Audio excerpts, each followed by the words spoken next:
Nearly $33 trillion. That's what the U.S. national debt was as of early September 2023. At the end of July 2023, when the debt was about $300 billion less, roughly $7 trillion of that was intragovernmental debt holdings, meaning the government owes itself that money. The majority of the debt, about $25.7 trillion, was held by the public. The national debt increased by nearly 90% since the beginning of the pandemic. But many economists and politicians warn that the ever-expanding national debt can be harmful to the economy. And unfortunately, we're using it for rainy days and sunny days right now. So why can't the U.S. get a handle on its national debt? And does it even have to? The majority of the U.S. debt is held by the public in the form of government securities, such as treasury bonds, notes, and bills. When the government borrows money, it does that by issuing a bond, which is a piece of paper that either says, I owe you this much money in the future, or I'm going to pay you interest at these particular time horizons and then pay you back the full amount at some other time in the future. So public debt has always been used for emergencies. It's easier to finance by borrowing than to burden the current generation with taxes. We saw debt rise dramatically in the late 2000s after the global financial crisis, and we saw debt rise again during COVID. That debt, in some ways, is a contingency plan that we use to smooth out otherwise what would be big shocks to our economy. The problem is that we keep borrowing and borrowing and borrowing day in and day out. So we're not borrowing for emergencies, we're not borrowing for only for long-term investments, we're borrowing for immediate consumption. And any borrower, whether that's a person or a business or a government, if you borrow for immediate consumption with no long-term benefit, you're actually deteriorating your financial or fiscal future over the long run.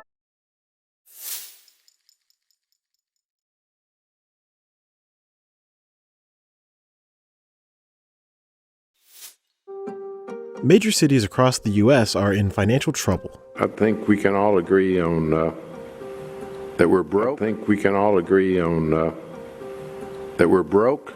We're seeing sales tax come down, we're seeing business tax come down, and stays in our hotels come down. One study says that 53 of the largest cities in the United States haven't generated enough revenue to cover their bills. Clearly, there are significant capital needs, across the U.S. Several cities spent years taking on debt to fund services, and now some public officials are reining in spending. We've got to be careful because you don't want to get into too much debt. Rising debt may lead to dirtier streets, fewer public services, and tough decisions from public officials that need to make ends meet. The cities that are in trouble, they have a cash flow problem. They may be able to count on some revenue growth. Increasing taxes may be an option. Short of that, they're going to have to cut services. Or benefits. Kahala la Yahweh, Bahashem Yahushai, Waha, Reha Kodash. All praises and glory go to you, Lord.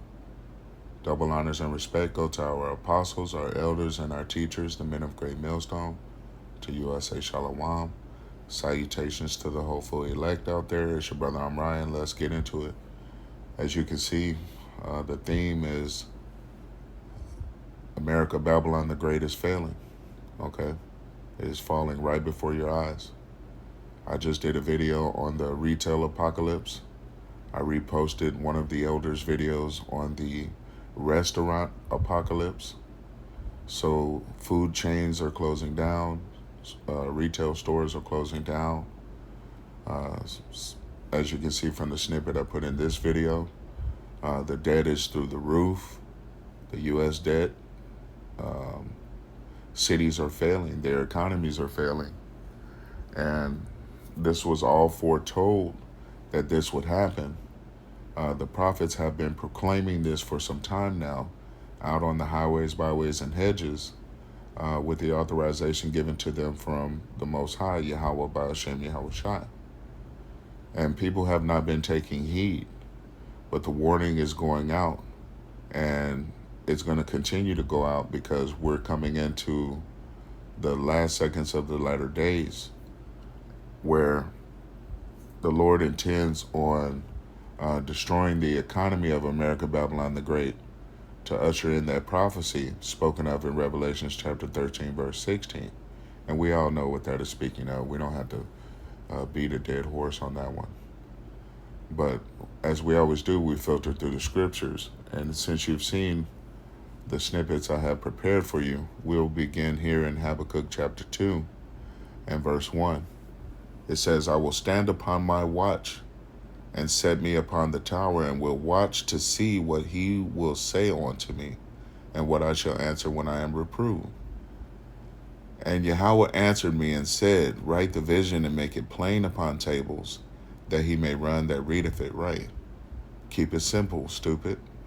This is what we're doing. We're breaking it down very simply, plain, making it easy to understand that the Lord is going to destroy America, Babylon the Great, in all facets of its, strength, its economy, its war machine, and its, false prophets and fake religions, its wine, its philosophies. All of it is going to be destroyed, and the truth will be declared. Verse 3, for the vision is yet for an appointed time, but at the end it shall speak and not lie. Though it tarry, wait for it, because it will surely come. It will not tarry. Behold, his soul which is lifted up is not upright in him, but the just shall live by his faith. And the one whose soul is not upright in him is the ruler of this world. As Job 9:24 says, the earth was given into the hand of the wicked, and that is the nation of Esau, Edom, biblically, Idumea, the so-called self-proclaimed white man that rules in the world today, who owns all the central banks, who's been, levying these debts against these countries, right? Including America, Babylon the Great. Behold, his soul which is lifted up is not upright in him, right? He's not a good person, an uprighteous man, okay? He is a low, vagabond criminal, okay? Verse 5, yea, also because he transgresseth by wine, he is a proud man, neither keepeth at home, who enlargeth his desire as hell, and is as death, and cannot be satisfied, but gathereth unto him all nations, and heapeth unto him all people. Right, this devil is insatiable, okay? He cannot be satisfied. So he's all in these other countries stealing their resources, and planting that seed of debt in their countries to keep them in constant slavery, okay? And his MO has not changed. This is what he does. He's a conqueror in the world since Yahweh Ba'ashem Yahweh Shai have given him that authority. And he is using the blessing of Isaac, which is Yahweh Shai, to rule the world with that great sword he was given, those weapons that he has at his disposal, okay? So he's a very proud man. He transgresseth by his philosophies and wayward doctrines that are in opposition to the laws, statutes, and commandments of the Holy Scriptures, okay? And he has formed himself a nice big Tower of Babel through these central banks. Verse 6, shall not all these take up a parable against him, and a taunting proverb against him, and say, woe to him that increaseth that which is not his. How long to him that laden himself with thick clay? And thick clay is speaking of debt. And we'll get it for you right here, right now, okay? Because it's been a minute since we've touched on this, since I have. But the word here is abadyat, okay, in the Hebrew. And what does it mean? Weight of pledges, heavy debts, okay? So the Lord is asking right here,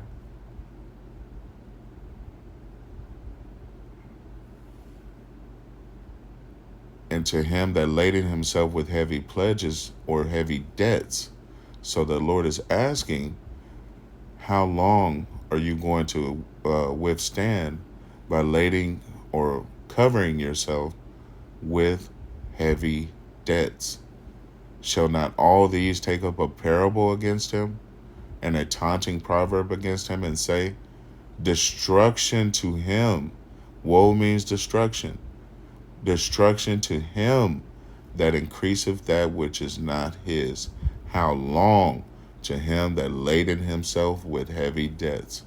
Shall they not rise up suddenly, that shall bite thee, and awake that shall vex thee, and thou shalt be for booties unto them, and booties meaning spoils. Okay? Matter of fact, let's get it.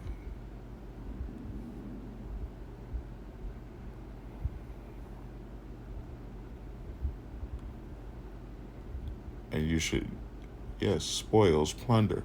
Okay?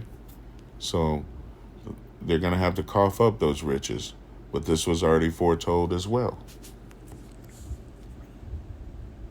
I'll stop there, and we're going to grab Job. Now, I don't want to make this too long. I have to get to the plantation myself, but I woke up with this on my mind. So we're going to probably end out here in Job, unless the Spirit wants to go on. But this is Job chapter 20, and I'll begin at verse 4. It says, verse 4, knoweth you not this of old, since man was placed upon the earth, that the triumphing of the wicked is short, and the joy of the hypocrite but for a moment. And yes, the triumphing of the wicked is short. Your time in rulership was short. Yahweh Ba'ashem Yahushua never intended for the nation of Esau, Edom, Idumea, to be permanent over this place. As we have seen from their rulership, they have polluted the air, the water, the soil, the people. Okay? They have corrupted themselves. They are insatiable. They have stolen and pillaged and become like a mosquito that just keeps drinking blood until it is about to burst. And the Lord is about to pop these mosquitoes, man. Okay? Verse 5, that the triumphing of the wicked is short, and the joy of the hypocrite but for a moment. Though his excellency mount up to the heavens, and his head reach on to the clouds, yet he shall perish forever like his own dung. They which have seen him shall say, where is he? Because the Lord has a punishment for the nation of Esau, Edom, Idumea, the so-called self-proclaimed white man, for the perversions and corruption and ruling in unrighteousness that he has done. Okay? He will be put into subservient positions, slavery, for 1,000 years. And once he comes out of that slavery, he will be wiped away as a bad dream. He will be no more, which is why it asks, verse 7, yet he shall perish forever like his own dung. They which have seen him shall say, where is he? He shall be no more, basically. Verse 8, he shall fly away as a dream and shall not be found. Yea, he shall be chased away as a vision of the night. Right. Okay, because his wickedness, it's like rust. It's just returning to its natural basic foundations, you know? It's pure element. And the pure element of the so-called self-proclaimed white man is evil. Okay, now I'm going to skip down a little bit. I'll begin at verse 15 again. It says, he hath swallowed down riches, and he shall vomit them up again. Yahweh Ba'ashem Yahushua shall cast them out of his belly. Right. He has stolen, plundered, and pillaged until he couldn't stand up any longer. He's hid away all the riches and wealth that he has stolen throughout the world. But though he has swallowed down riches, the Lord is promising that he will have to cough up with that which he hath stolen. Verse 16, he shows, actually I'll skip down a little bit. Verse 18, that which he labored for shall he restore. Everything you have stolen, you're going to have to cough up, and shall not swallow it down. According to his substance shall the restitution be, and he shall not rejoice therein. Right, because he's going to have to pay restitution. Okay, not only in the form of materials, but he himself will be restitution. He will have to go into slavery. Okay, verse 19, because he have oppressed and forsaken the poor, because he have violently taken away a house which he builded not. Surely he shall not feel quietness in his belly. He shall not save of that which he desired. There shall none of his meat be left, therefore no man shall look for his goods. In the fullness of his sufficiency, he shall be in straits, difficult positions, okay? Every hand of the wicked shall be upon him. Everyone is going to turn on this devil. Verse 23, when he is about to fill his belly, establish his NWO, roll out his slavery through technocracy, Yahweh Ba'ashem Yahushai shall cast the fury of his wrath upon him, and shall rain it upon him while he is eating. He shall flee from the iron weapon, and the bow of steel shall strike him through. The Lord is about to bring the war to your doorsteps, okay? And we're only seeing the beginning stages of Yahweh's immaculate plan of destruction of America, Babylon the Great, and the nation of Esau, Edom. But it is beginning with the economy, and ultimately it's going to lead to physical thermonuclear fire being rained down upon this devil. Verse 24 again, he shall flee from the iron weapon, and the bow of steel shall strike him through. It is drawn and cometh out of the body, yea, the glittering sword of Yahweh Ba'ashem Yahushai, might I add, cometh out of his gall. Terrors are upon him. Right. Now, I said we would end out here, but I think I'm going to choose to end out in Nahum. And we'll go to chapter 3.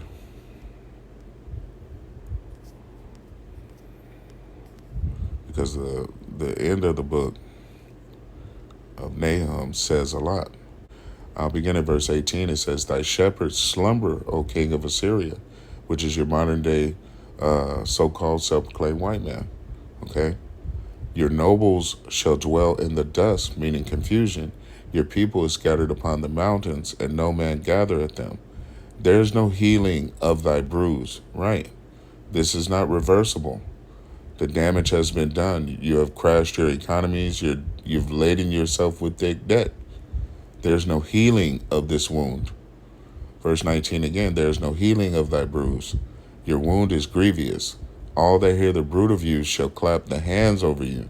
For upon whom have not your wickedness passed continually? Right. Because all you've been about is wickedness. And now you reaping what you have sown. Okay. Prepare yourselves. The economy is going to crash. They are going to roll out the mark spoken of in Revelations. Okay. We're at the end of this thing. Stay prayed up. If you haven't repented yet, as the nation of Israel, you so-called Negroes, Latinos, and North American Indians, it will behoove you to do so, because the Lord is crashing this economy. You will lament for the teats. Okay. Woe to you women who are at ease, because you don't know all these government programs are about to be cut off. Okay. Woe to them that go down to Egypt for help. And America, Babylon the Great is spiritual Egypt as well. And if you go to Egypt for help, you're going to find that the only thing lies at that door is a trap leading to your death. Okay. It is no longer a great country. Okay. The Lord has removed its ability and authority in the world. And you're about to see that the only way to receive salvation, to be saved from what is coming, is to turn on to Yahweh, Ba'ashem Yahushai. And Yahweh is whom you ignorantly call God. Yahushai is his son, whom you ignorantly recognize as Jesus. Those are their names in the Hebrew. You will have to have faith in the Lord. Turn back to the old paths, the ways of Israel, if you are an Israelite, a so-called Negro, Latino, or North American Indians. Okay? No more talk. Prepare yourself. Hopefully this has been edifying. I want to say, Call Halayim La Yahweh, Ba'ashem Yahushai for this message. Until the next time, Israel, Shalom.